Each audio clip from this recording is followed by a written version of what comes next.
Hi kids, welcome back to your English class and I am your teacher and mentor Ananya and I am back with a new lesson of your book that is Literary Journeys and English Reader for Class 5 by Brain Root series. So today we shall start with a new lesson that is lesson number 15 and the title of the chapter is Haar Ki Jeet. It's a very beautiful story about a person who loved his pet horse very much. जब हम अपने घर में pet animals को रखते हैं तो हम उन्हें बहुत प्यार करते हैं, राइट? तो ऐसा ही एक व्यक्ति था जिसने पेट एनिमल को बहुत प्यार से रखा हुआ था। क्या होता है, क्यों वो आदमी दुखी हो जाता है, उसका पेट एनिमल कैसे उसे छीन लिया जाता है और बाद में उसे अपना पेट हॉर्स कैसे वापस मिलता है, यही स्टोरी में आज हम पढ़ेंगे। Let's begin the chapter.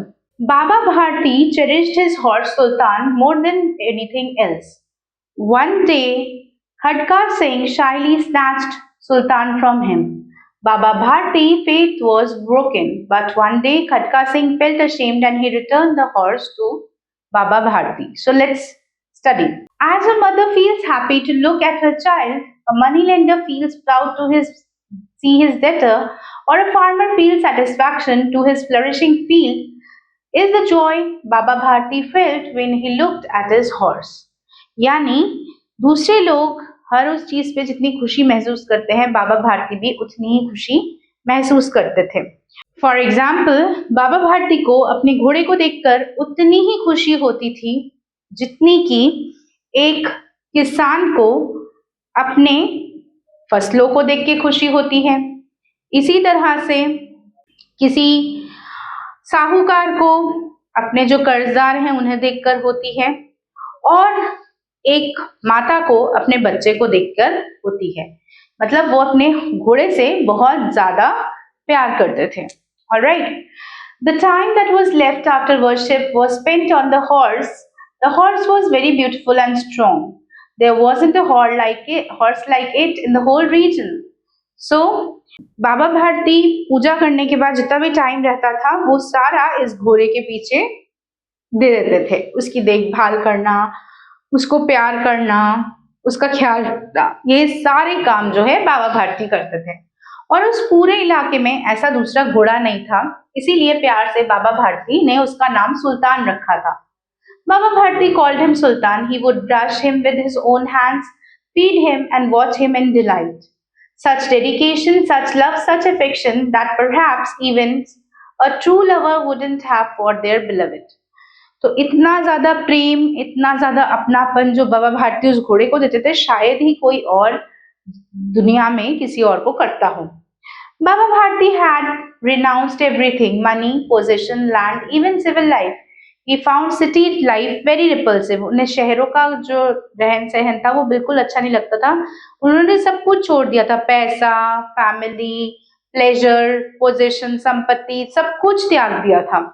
He now lived outside the village in a small temple worshipping God. वो गांव के बाहर एक छोटे से मंदिर में रहते थे, वहीं पे पूजा करते, ईश्वर की आराधना करते और अपने घोड़े का ध्यान रखते। But the thought of being separated from Sultan was unbearable. सब कुछ छोड़ने के बाद भी वो सुल्तान को नहीं छोड़ पाते थे क्योंकि सुल्तान को खुद से भी ज्यादा प्यार करते थे। He felt that though he couldn't live without the horse, he was enamored with the horse gait, often saying it moved like a peacock dancing in joy during the rainy season. The villagers were amazed by his love and sometimes made secret gestures about it, but Baba Bharti didn't care until he rode Sultan for 8 to 10 miles in the evening. He couldn't feel at peace. तो लोग उनका मजाक उड़ाते कि एक घोड़े से इतना प्यार करते हैं, इनको तो कुछ और सुध बुध ही नहीं है किसी चीज की, सिर्फ घोड़े को लेके ही दिन भर रहते। लेकिन बाबा भारती को इन सब बातों से कोई फर्क नहीं पड़ता था। उनके लिए सब कुछ सुल्तान था और उनकी ईश्वर की भक्ति थी। वो हर रोज शाम को जैसे लोग इवनिंग वॉक के लिए जाते हैं, बिल्कुल उसी तरीके से घोड़े पे सवार होके कम से कम 7-8 मील जो है चलना शुरू कर देते थे। खटका Singh was a notorious dacoit in that region, feared by all. अब उसी इलाके में एक बहुत ही खूंखार और भयानक डाकू था जिसका नाम था खटका Singh. Eventually, the fame of Sultan reached his ears, and he became restless to see the horse. अब धीरे धीरे सुल्तान की खूबसूरती, सुल्तान का जो बल था, ये सारी गुण जो है सब जगह चर्चा में आने लगे और खटका सिंह को भी उसके बारे में पता चल गया। अब खटका सिंह था तो डाकू, उसका भी जी ललचा गया। उसे लगा ऐसा घोड़ा मेरे पास क्यों नहीं है, एक बार तो मैं इस घोड़े को जरूर देखूंगा। One afternoon, he came to Baba Bharti, as you can see this, greeted him and sat down. Baba Bharti asked, Khatka Singh, how are you? Khatka Singh bowed his head and replied, by your grace, I am fine. What brings you here? I desire to see Sultan brought me. He is a remarkable animal. You will be pleased to see him. अब जब खटका सिंह बाबा भारती के पास पहुंचे तो बाबा भारती ने उनको बिठाया और पूछा, तुम्हारा मेरे पास आने का क्या कारण है, कैसे आ गए तुम इधर? तो खटका सिंह ने कहा कि मैं सुल्तान से मिलना चाहता हूँ। मैंने उसकी बहुत प्रशंसा सुनी है, उसकी इतनी ख्याति सुनी है कि मैं अपने आप को रोक नहीं पाया और उसको देखने चला आया। बाबा भारती के मन में ऐसा कुछ नहीं था। उन्होंने बड़े ही आराम से बोला कि हाँ, सच में ही सुल्तान बहुत ही अच्छा घोड़ा है और ऐसा घोड़ा तुमने शायद ही कहीं देखा हो। I have heard much praise about him. His gait will steal your heart. They say he is very beautiful as well. What can I say? Whoever sees him once is left with an indelible image of him in their heart. I have been longing to see him for a long time. Today I have finally. Both Baba Bharti and Khatka Singh went to the stable. अब दोनों बात करने लगे आपस में और उसने कहा, मैं बहुत दिनों से जो है सुल्तान को देखना चाहता हूँ, ये मेरे मन की इच्छा है। तो बाबा भारती ने बोला, ठीक है, आइए आप मेरे साथ, और दोनों जो है अस्तबल की तरफ बढ़े। Baba showed off the horse proudly and Khatka Singh looked at it with astonishment. Astonishment means surprised, amazed. अब बाबा ने अपना घोड़ा दिखाया और खटका सिंह तो घोड़े को देख के चौंक गए। जितना उन्होंने सुना था, घोड़ा उससे कहीं ज्यादा सुंदर था। He had seen hundreds of horses, but none was as magnificent as this one. उन्होंने कई सारे घोड़े देखे थे लाइफ में, लेकिन कोई भी घोड़ा सुल्तान जितना अच्छा नहीं था। He thought to himself, this horse should have been mine. What use does a saint have for such things? He stood in silent wonder for a while, then suddenly became restless like a child. He said, but Babaji, how can I not see him walk?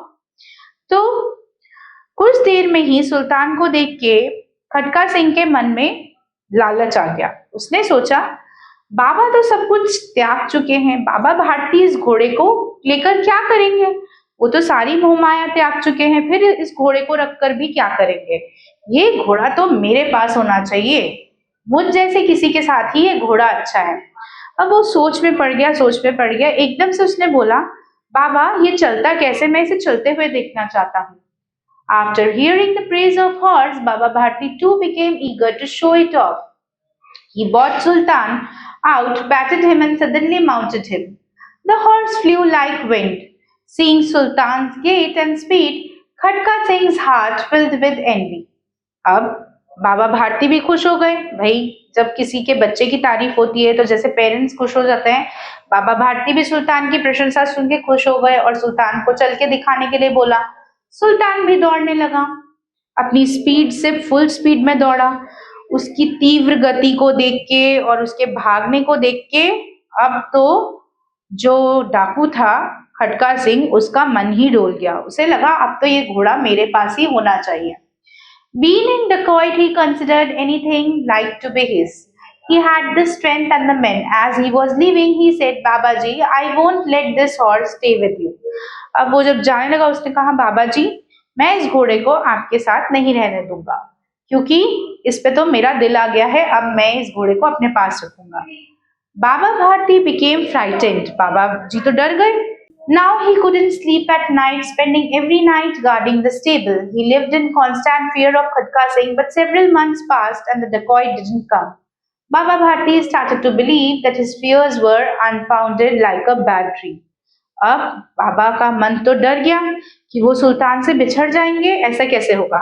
उनकी रातों की नींद उड़ गई, दिन में वो चैन से बैठ नहीं पाते, वो हर टाइम जो है सुल्तान की देखरेख में लगाते, सुल्तान को ही जो है देखते रहते। कई महीने बीत गए और वो डाकू वापस नहीं आया। जब खटका सिंह वापस नहीं आया तो बाबा भारती को लगा शायद खटका सिंह ने ऐसे ही मजाक किया होगा। One evening, as Baba Bharti was preparing to ride Sultan, there was a gleam in his eyes and happiness on his face. He admired the horse's body and color, full of pride. Suddenly, a voice called out, "Oh Baba, please listen to this poor man." The voice was full of pain. Baba Bharti stopped the horse and saw a cripple lying under a tree, groaning. He asked, "What's wrong with you?" अब एक शाम को जब बाबा भारती घोड़े पे सवार होकर घुड़सवारी करने निकले, थोड़ी दूरी पर जाते ही उन्हें किसी की आवाज सुनाई दी। ऐसा लगा जैसे मानो कोई उन्हें रोकर बुला रहा है कि मेरी मदद करो। बाबा भारती रुके और उन्होंने देखा कि एक आहत इंसान जो है व्यक्ति सड़क के किनारे एक पेड़ के नीचे पड़ा हुआ है। तो बाबा जी ने उतर के उससे पूछा, क्या बात है, मैं तुम्हारी क्या मदद करूं, क्या हुआ है तुम्हें? The cripple folded his hands and said, "Baba, I am wretched-souled. Have mercy on me.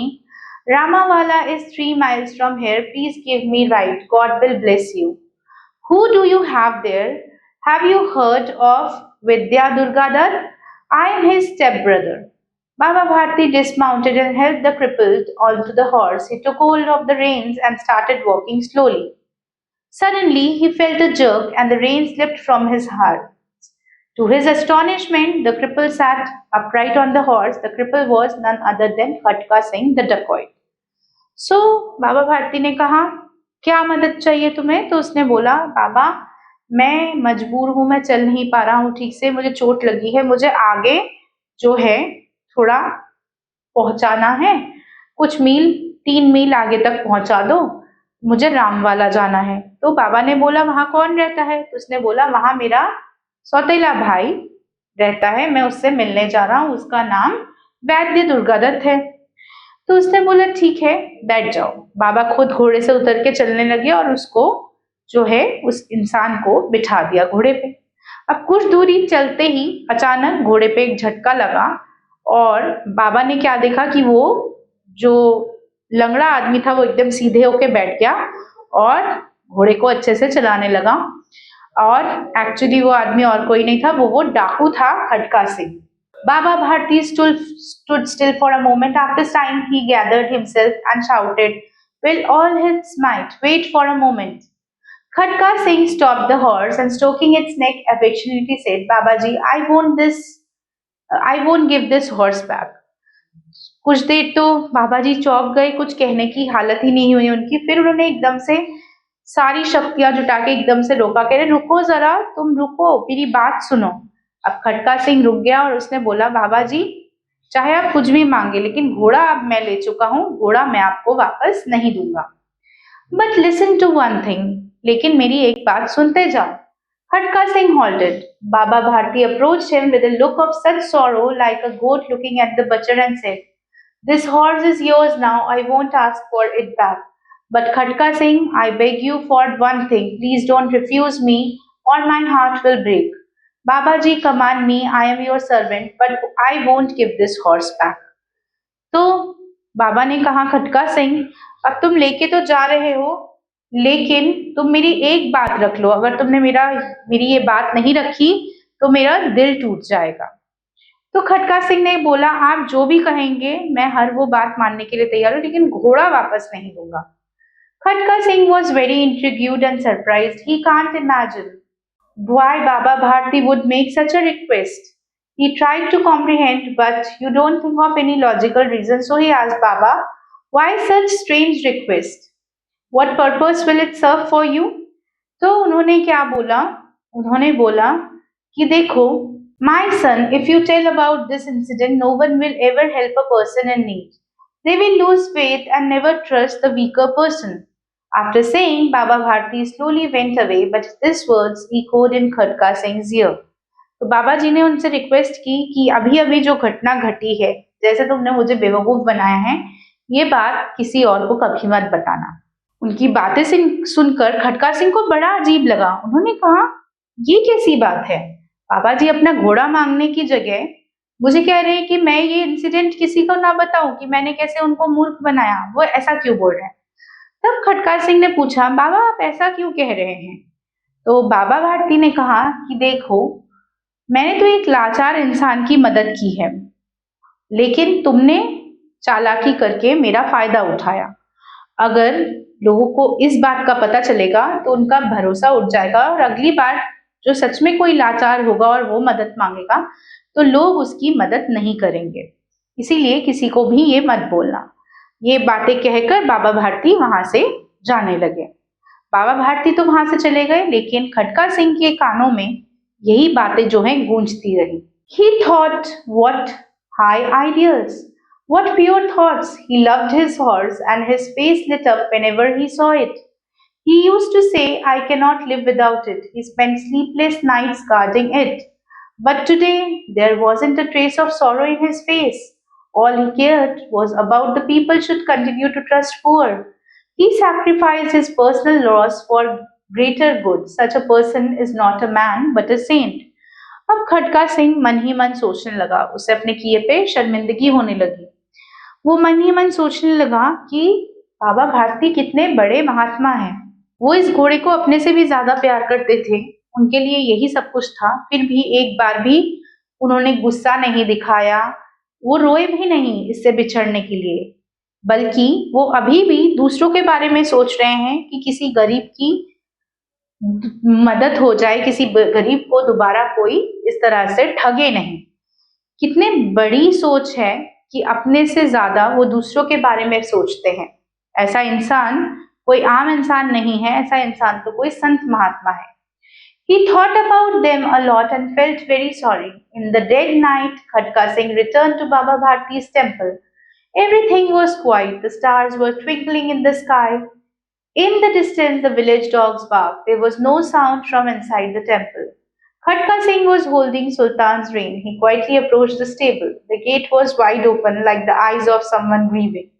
Once Baba Bharti had personally guarded this place with a stick, but now he had no fear of theft or robbery. His loss had made him indifferent to further loss. Khatka Singh tied Sultan at his place and carefully closed the gate. His eyes were filled with tears of repentance. अब क्योंकि खटका सिंह के mind में वही सारी बातें घूमने लगी, उसे बहुत ही ग्लानि होने लगी, अपने ऊपर घृणा सी आने लगी कि उसने गलत किया है। उन्होंने क्या किया, उन्होंने वापस जाकर आधी रात को जब सब सो रहे थे तब वापस सुल्तान को मंदिर में उसके अस्तबल में जाकर बांध दिया और साथ ही में उन्हें अपने अंदर से बहुत ज्यादा पछतावा होने लगा कि उन्होंने कितनी आसानी से बाबा भारती को बेवकूफ बनाने की कोशिश की। The next morning, Baba Bharti rose at dawn and with a heavy heart made his way to the horse's stable. Sultan recognized his master's footstep and started whinnying. Baba Bharti could not believe his ears. He ran towards the stable and sought Sultan. अब अगले दिन सुबह बाबा भारती जैसे उनकी आदत थी, उठे और सुल्तान के अस्तबल की तरफ बढ़े। उन्हें पता नहीं था कि वहां सुल्तान वापस आ गया है, लेकिन सुल्तान ने जो है बाबा भारती की पैरों की आवाज को पहचान लिया और जैसे ही उसने बाबा भारती को आते हुए देखा, वो तो खुशी से चिल्लाने लगा। बाबा भारती तो चौंक गए सुल्तान की आवाज सुनते ही। उन्होंने जैसे ही सामने देखा, उन्होंने देखा सुल्तान खड़ा है। वो सुल्तान की तरफ भागते हुए गए और रोने लगे। My Sultan is back now. No one will lose faith and distrust the poor and people in need. When he finally left the stable, tears were still streaming down his face. These tears fell on the very spot where Khatka Singh had wept earlier. Both their tears mingled in the same soil. So, जब वो अस्तबल से बाहर जाने लगे घोड़े के साथ, तो उनके जो आंसू थे वो ठीक उसी जगह पे गिरे जहां रात को खटका सिंह खड़ा होकर रो रहा था। इस तरह से उन्होंने खटका सिंह जैसे डाकू के मन में भी अच्छी भावना जगा दी। So it's a beautiful story which tells us that we should not try to befool anybody. We should not try to make fun of anybody's feeling, or we should not try to manipulate the things according to our own. Now let's move towards the glossary section. Moneylender is a person who lends money. Dedication means with commitment. Flourishing means developing in a successful way. Repulsive means that causes a strong feeling of disgust. Notorious means renowned. Frightened means full of fear or worry. Envy means jealousy. Dacoit means daku, a member of armed gang. Butcher, a person who basically chops or cuts meat or sells meat. Cripple means somebody who is physically handicapped or disabled. Comprehend means to understand something completely. Now it's time to move towards the exercises. So let's begin. First one, multiple choice question. What brought joy to Baba Bharti? Looking at his horse, Sultan. Who was the notorious dacoit in the story? Khatka Singh. Okay. Third question, what did Khatka Singh want to take from Baba Bharti? He wanted to take Sultan, the horse. What was Baba Bharti's main concern after losing the horse? His main concern was that people should not lose the trust on poor, so people would stop trusting the poor people. Why did Khatka Singh return the horse? He felt guilty after hearing Baba's words. Alright, that is why he was quite repented that whatever he has done, that is not the correct thing. And that is the reason he returned Sultan back. Let's proceed further to the next exercise. Now we have exercise number B, and to fill exercise number B, we need to use these help box. Baba Bharti lived in a small temple outside the village.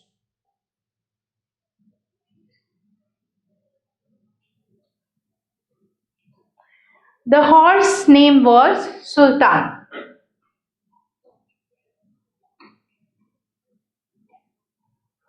Khatka Singh disguised himself as a cripple to steal the horse.